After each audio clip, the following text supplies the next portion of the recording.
Are we losing our human touch at work? It's time to change that.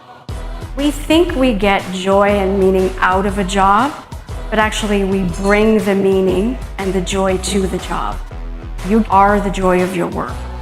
The way you lead yourself, it's the same way that you lead others.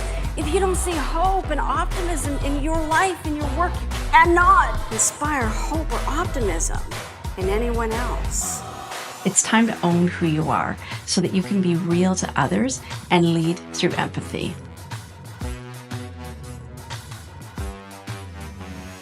How many people here have ever personally tried to change someone before? Have you done that? Yeah. And how does that work out for you? I know, it makes for a great first marriage.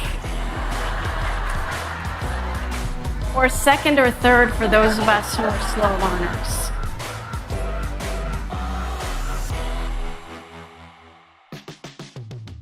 I have an entire life history of trying to control people, and only for two reasons. Number one, I care. You'd never try to control an outcome unless you cared. And secondly, I know what's best for them.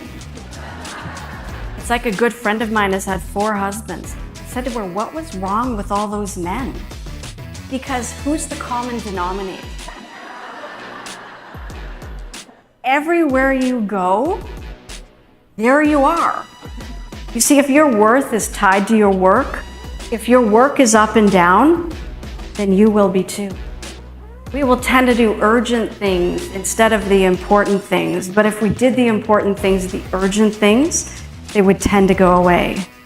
Because our circumstances, they cannot stress us out. It's our reaction that creates the stress. Your circumstances can't define you.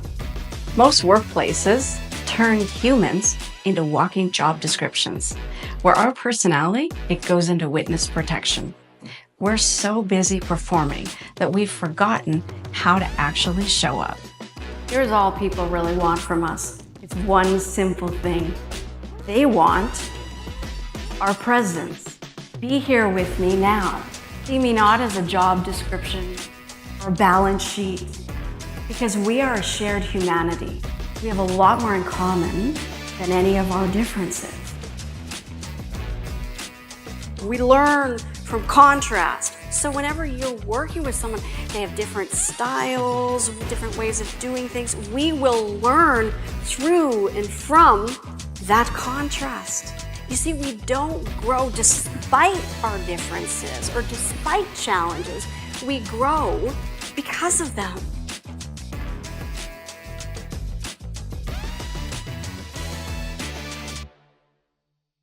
How many of you know 3 people? Yeah. Well, statistically, one of them has mental health issues. Well, how many people here talk to yourselves a lot?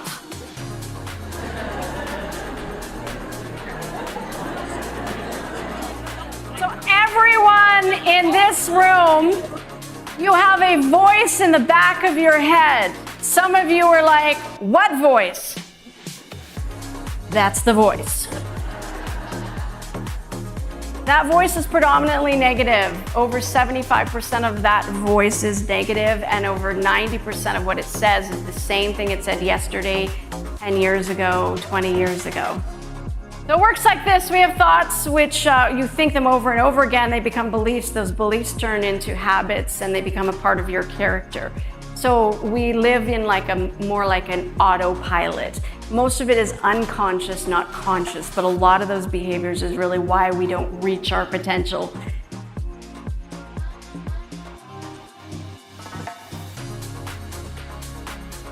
"95% of how we feel, it comes from our subconscious.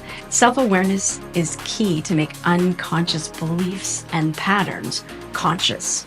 So I like to weave clever comedy throughout a speech because laughter, it helps you to drop your defenses and relate more deeply to the human condition. So during the pandemic, actually what he did is he put a map up on the refrigerator. He handed me a dart. He said, go ahead, throw the dart at the map Anywhere it lands, that's where I'm taking you when this pandemic is over. So it looks like we're gonna spend 2.5 weeks crawling around behind the refrigerator.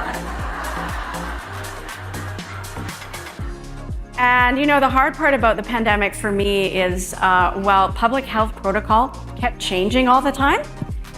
So I went and I looked it up online, and they said all you need to do is make sure that you're wearing gloves and a mask. So I was like shocked when I showed up at the grocery store and everyone else had clothes on.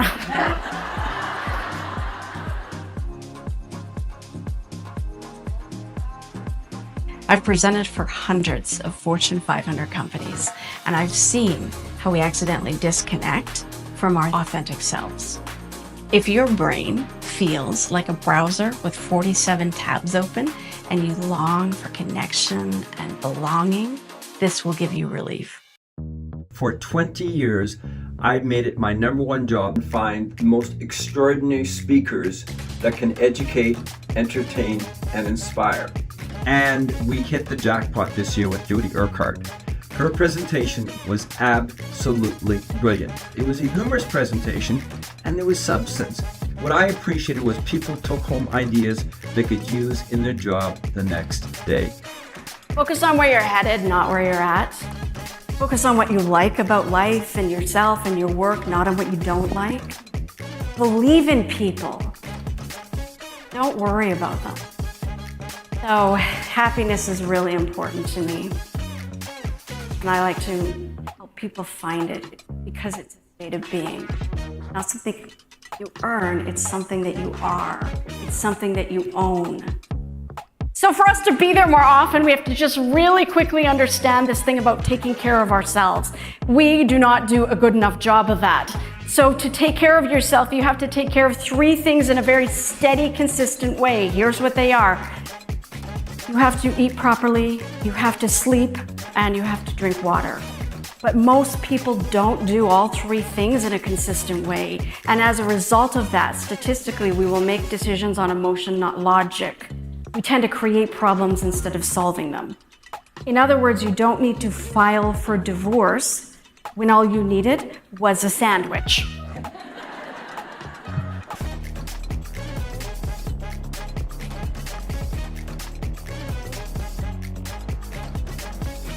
Join us for a session that's deep enough to ponder your life choices, but funny enough not to take it personally.